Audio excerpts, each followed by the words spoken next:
right. My dear Ugandans, mwasibye mutya mwasibye kaswe muli bulungi. Nze Jaden, abasinga mumanyi, abalaba manyi nga Kayanja Timothy. 2 months back or 3, nabaye nimbagamba ndi mulwadde. Era bali concerned campaign ezikola ki nezitandika. So ezokusonda ki? Ezokusonda sente.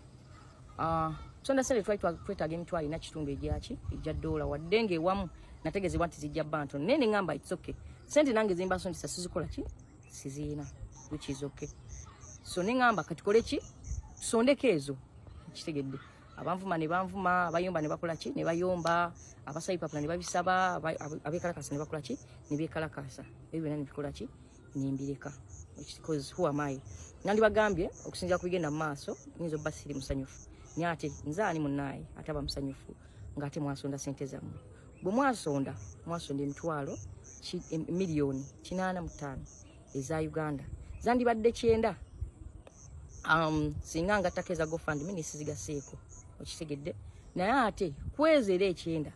nakozesaako omusanvu nakolako tests ezimu ezali zibbeeye ezimu era abamu batandika bamanga bambuza tests yazikoze eki njoba teza ne test ezo naye sinazikola kwa nazo zaali zaki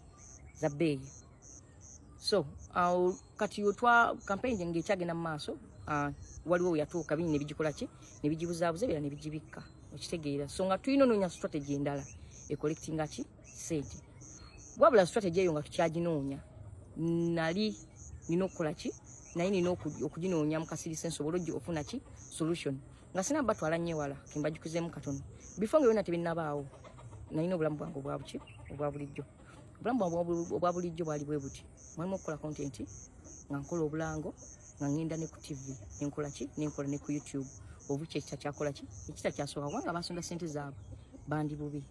tebagala nkole ki mbeere mu mbeera ya bulijjo gyenakola ki gyenalimu mbeera ya bulijjo gyenali nkola naningezako beera nga abantu ababulijjo nga mmwe era embeera gyenalimu because I practiced embeera gyenalimu ng'owa bulijjo nga namwe mukikola nga ngenda mu mabaala ng'abalala banyumirwa ng'omuntu wa bulijjo ennaku zino ekikyasoboka nga ngenda ntuwa ku YouTube channel ninjogera bina byenjogedde ekikyasoboka ennaku zino because you know muli bakambwe nnyo nga ngenda yonna gye nkoze mba nkoze content nga temunjajinga ekikyasoboka ennaku zino kyovala bira sikyakola ki mbadde sikyateekayo.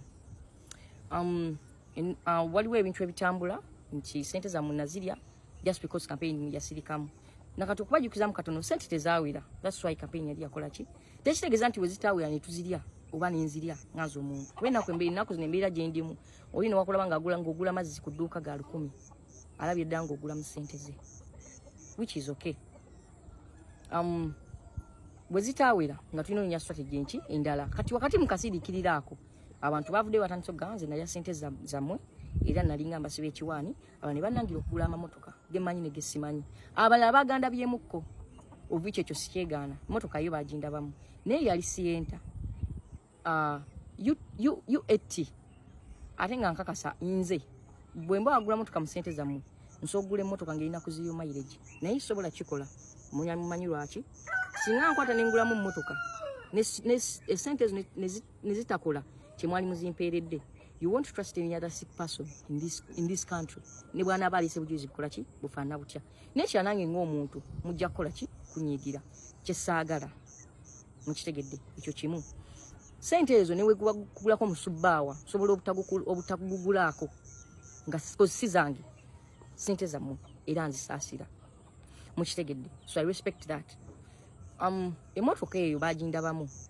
nga ngenda nalina gyenvuganyira nga ningenda wakiso nga luwa senga wange bampitidde yali mulwadde mukitegedde ekyakintwala omulaba nti nze bakuzeemu tebakyalina maanyi gajja kundaba naye ate nze nkola ki nze nkyali muto ninamu atagakola kyagasonda nengenda nimbalaba bali wakiso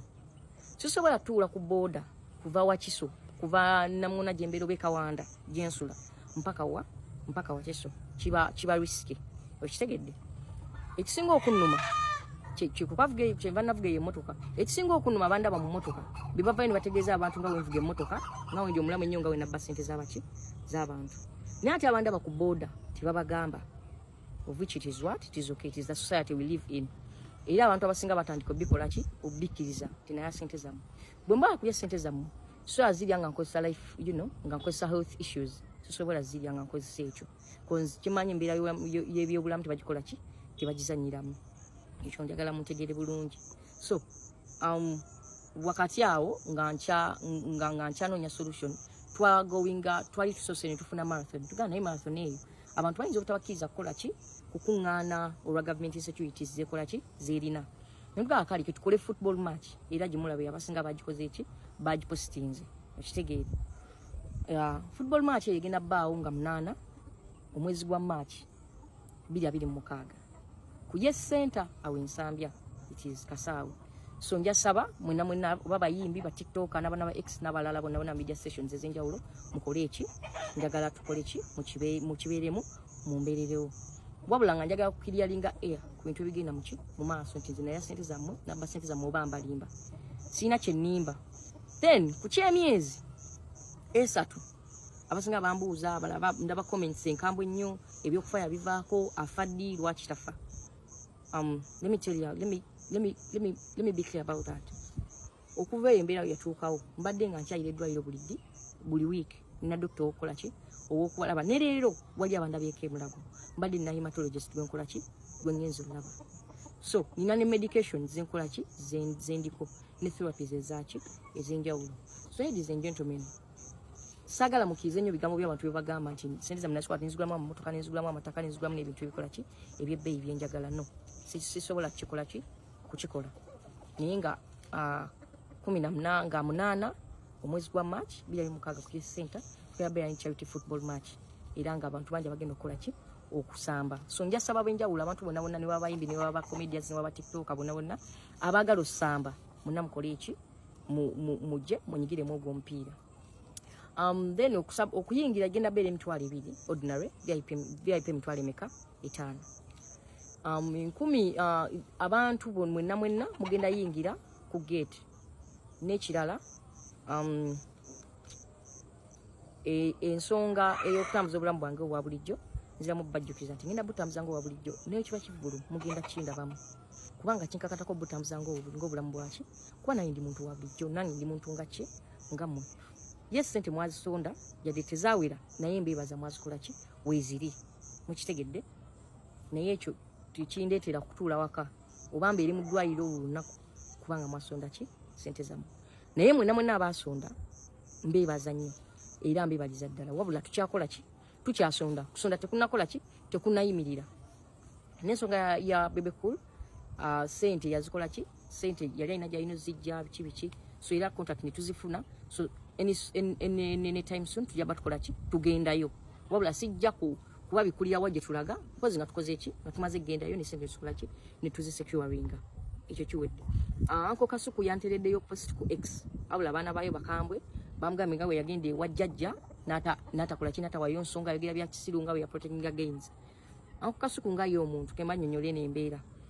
buno obulwadde bunaaba buli mu mwana wo oba bunaaba naawe bukutte lumu tebujja faayo oba oli wa Nuupu oba oli w'enaalemu oba oli wa pati ki. So this is a life what a health factor njala tugijjemu ebyaki ebyobufuzi kyova nze nina abantu abansondera sente ku side ne ku side eno era nga bwe mbagamba osobola n'okukola ki n'okutya. So bwena yenna gwe mulaba ataddeyo posita bambi temuteekako nki mbeera yes tuli mu byaki si bya bufuzi although you would want to take it that way, you want to take it personal mbeera y'obufuzi politicize it the way you want naye si kye tukola ki si kye tuliko mubeere bulungi mwera nenga mwenna mwarayira mukimanyi nti atudde waggulu ye President Museveni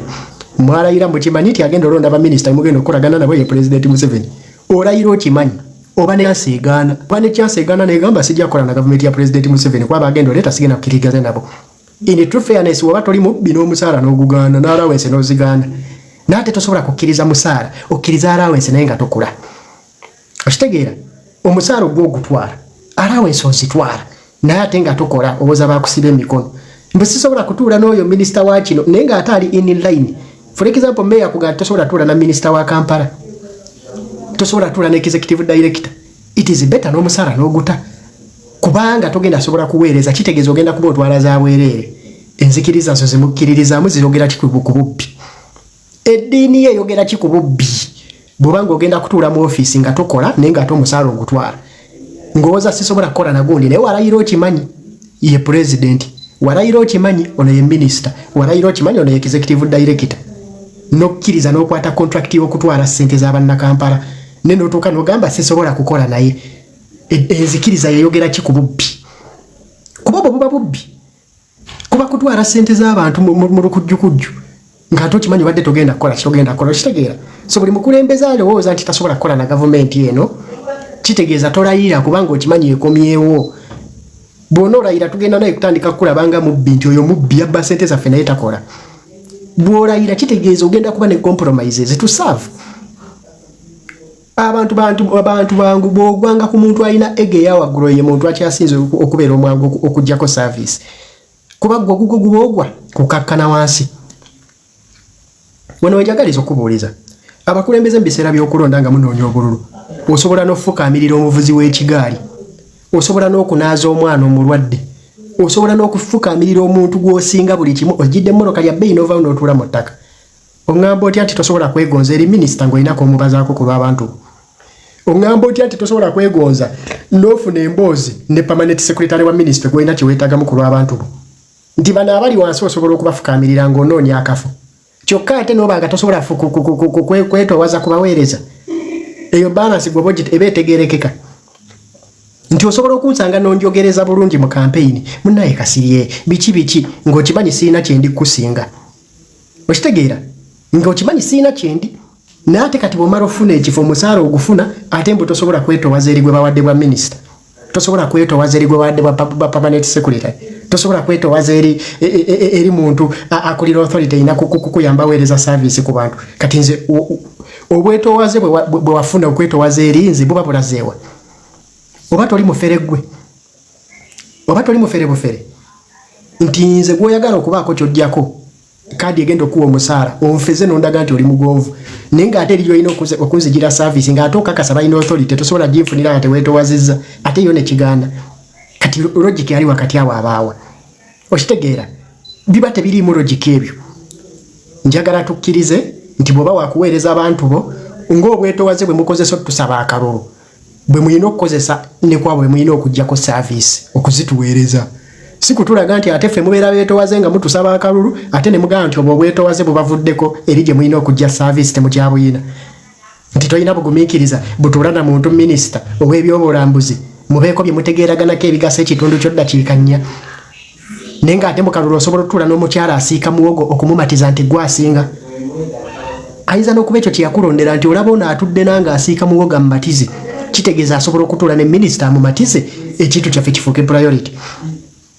okitegeera n'okuŋŋaanya entuumu y'abantu sima abakulembeze bazipalishi bonna n'obakuba akalimi ne basemberawo oli nonga nti tosobola kufunayo bamme ba parliament 10 ku supportinga koziyo